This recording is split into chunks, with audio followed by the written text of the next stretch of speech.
She's a piece of art. Minnie called these shakeries. And an instrument. And they'd give her a little pat on the bottom.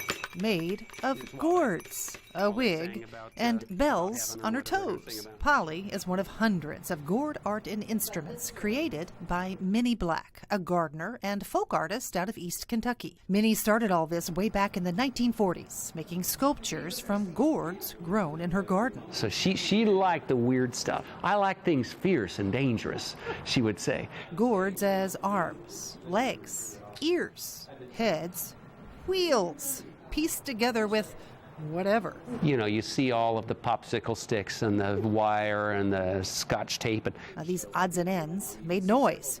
These are rake tines. And that morphed into instruments. It has that otherworld quality to it. So many that Minnie recruited her friends and started the Minnie Black Gourd Band.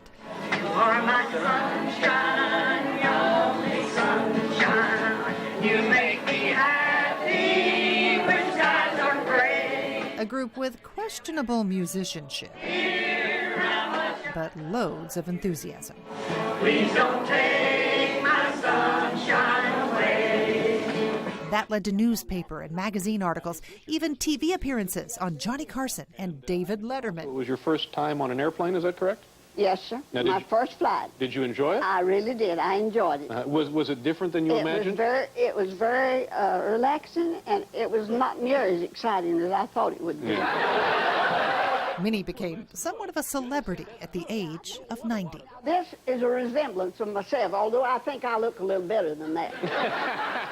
But it all fell silent. 'Tis a land where we'll never grow old. In 1996, with Minnie's passing. These instruments were kind of languishing in the basement of her daughter who lives in Henderson. In 2011, Eric Ridenauer, an Evansville teacher, was at a flea market when one of those funny gourd sculptures caught his eye. He struck up a conversation with Minnie's daughter and found his mission. Slowly tried to talk her daughter into letting us play with them a little bit. And what I aimed to do was to restore them, get them to where they could play again. It was a painstaking process. Nearly every piece needed something. You can tell they are the ends clipped off of plastic spoons. From resurrection. But I loved the pegs. They were all like hand whittled. To reincarnation. They didn't work at all. Eric did it all. Taking apart. I think all this was broken out. Reshaping. Fiberglass in here. Rebuilding. We ended up making a whole new fretboard, and we put these bass pegs on it there. Sometimes creating something completely new. This Gibbon gourd gong, inspired by Minnie, but with 21st century gourd technology. Threaded rod going all the way through here and expanding foam, putting it together, fiberglass holding it. But in the end, I think it looks, I mean, it kind of goes with her style of things. It is gourd, primarily. It is gourd. Right? I remember, oh yeah, absolutely. This, how many gourds are we talking? Well, let's see, 1 for the head. These are each gourds, 2, 3. The body is 4. Each leg is 5, 6. There's this was a gourd, 7 for his muzzle. These are even little pieces of gourds, so 8, maybe 9. The ears are gourd. These are each 2 gourds. I don't know. Should you add them up? When we say those numbers again, let's say 62.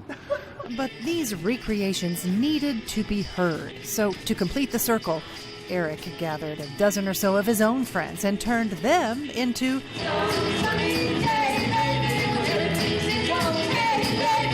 the new Minnie Black Gourd Band. It was my brother who, in an email at one point, said, "You realize it's your destiny to get that band playing again?" And I said, "Oh, yes, my destiny."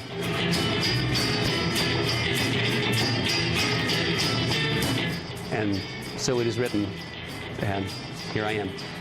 Well, the new Gourd Band will be playing at the Henderson Bluegrass in the Park Folklife Festival in August. You can find details at our Eyewitness News website, tristatehomepage.com. Go to sections, click on Thank You Tri-State, and find this story.